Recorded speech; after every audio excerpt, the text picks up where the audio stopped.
Everyone, I am Priyanka Juneja. So हमने last topic में ये किया था that what is the accounting treatment of the interest on partners loan.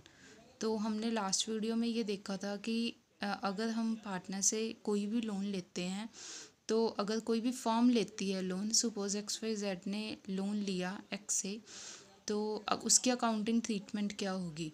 तो अकाउंटिंग ट्रीटमेंट में हमने 3 एंट्रीज की थी। सबसे पहले हमारे पास जो कैश आता है, what comes in cash account debit to, किस पार्टनर से आया हम उसका नेम लिखते थे, क्रेडिट करते थे। सेकंड वाली एंट्री में हमारा जो इंटरेस्ट ड्यू होता था, अब जो इंटरेस्ट जो लगता था वो हमें क्वेश्चन में रेट दिया होगा।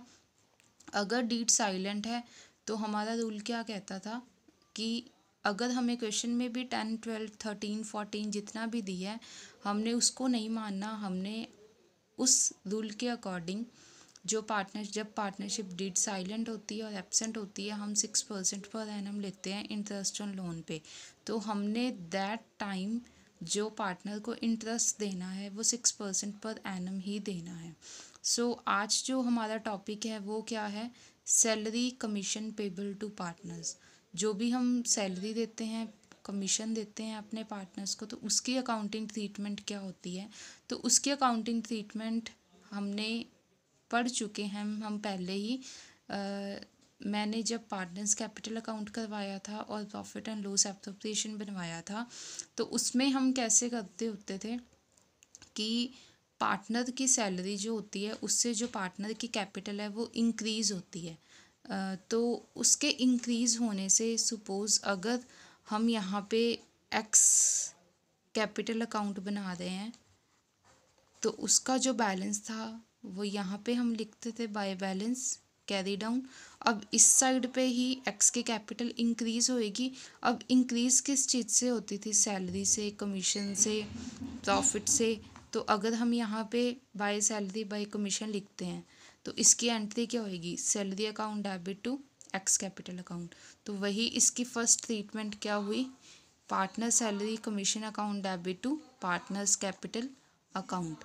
और जब हमने नेक्स्ट टॉपिक में प्रॉफिट एंड लॉस एप्रोप्रिएशन किया था, तो प्रॉफिट एंड लॉस एप्रोप्रिएशन जब हमने बनाया था, तो ये हमने कहा था ये नॉमिनल अकाउंट की तरह होता है। और नॉमिनल अकाउंट में डेबिट क्या होता है, all the expenses, and incomes क्या होती हैं, क्रेडिट।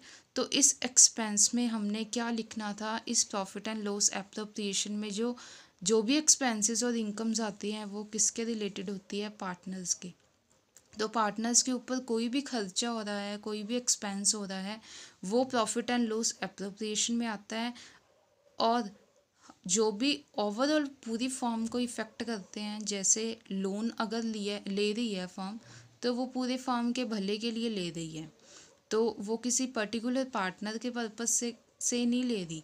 तो अब जो इंटरेस्ट ऑन लोन होगा वो प्रॉफिट एंड लॉस का खर्चा है, ना कि प्रॉफिट एंड लॉस एप्रोप्रिएशन का खर्चा है। और वैसे ही अगर कोई वो प्रॉपर्टी रेंट पे ले रहे हैं फर्म वाले, तो रेंट जो है अब वो पूरी फर्म का एक्सपेंस है, ना कि प्रॉफिट एंड लॉस एप्रोप्रिएशन का एक्सपेंस है।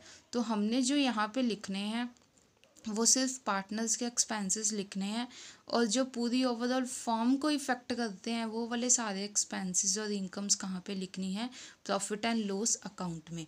तो प्रॉफिट एंड लॉस एप्रोप्रिएशन से पहले प्रॉफिट एंड लॉस अकाउंट बनता है, और उसके बाद कौन सा अकाउंट प्रिपेयर किया जाता है, प्रॉफिट एंड लॉस एप्रोप्रिएशन।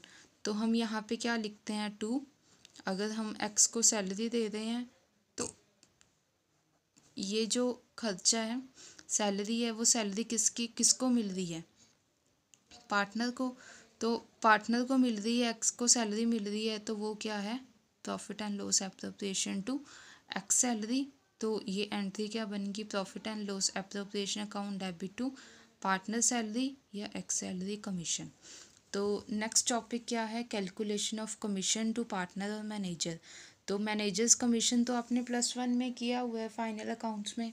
तो उस फाइनल अकाउंट्स में हम मैनेजर कमीशन, अब अगर हम किसी मैनेजर को अपॉइंट कर रहे हैं तो हम उसे कमीशन देंगे, तो वो पूरी ओवरऑल फर्म का एक्सपेंस है।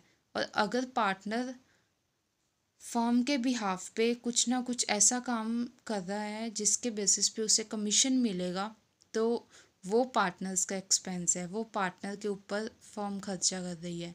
तो जो मैनेजर कमीशन है वो always goes to profit and loss account, और जो पार्टनर्स का कमीशन है that is always transfer to profit and loss appropriation account. तो अब इसको निकालने के दो वेज होते हैं। वो दो वेज कौन कौन से हैं? Net profit before charging commission, net profit after charging commission. तो बिफोर आ जाए और आफ्टर आ जाए, इन दो चीज़ों का ध्यान रखना है हमने। तो अगर बिफोर है तो बिफोर में हमने क्या करना है, जितना भी हमें क्वेश्चन में नेट प्रॉफिट दिया होगा, अगर वो कह रहे हैं कि हमने जो कमीशन देना है वो 5% देना है, तो रेट ऑफ कमीशन में यहाँ पे क्या आएगा, 5/100। और अगर क्वेश्चन में net profit after charging commission पे कर रहे हैं हम किसी भी पार्टनर या मैनेजर को, तो हमने क्या करना है, net profit multiply rate of commission divide by 100 plus rate, that is 5/100। 100 plus rate कितना लिया हमने, 5। तो हमने क्या लेना है, नेट प्रॉफिट जितना भी हमें दिया होगा मल्टीप्लाई 5/105। तो अब यहाँ पे कुछ ध्यान देने वाली चीज़ें हैं।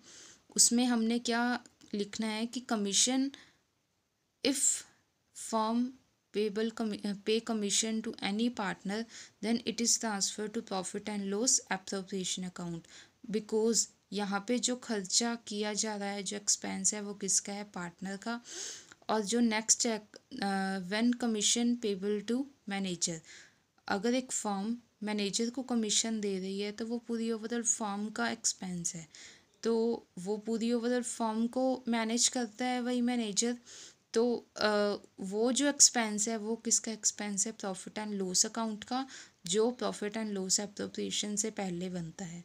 और अगर हम यहाँ पे रेंट पे कर रहे हैं किसी भी पार्टनर को, सपोज़ अगर एक्स की कोई बिल्डिंग पड़ी थी, वो फर्म ने किराए पे ले ली, रेंट पे ले ली, तो रेंट जो है किसी बाहर वाले को देने की बजाय वो अपने ही पार्टनर से, एक्स से रेंट पे वही बिल्डिंग को ले लेता है जो एक्स के पास ऐसे ही पड़ी थी। तो वो जो एक्सपेंस है वो पूरी ओवरऑल फर्म का खर्चा है, एक्सपेंस है।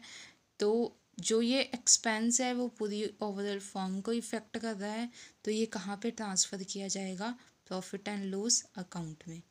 तो आज का हमारा यही टॉपिक था, salary payable to partner and calculation of commission to partner.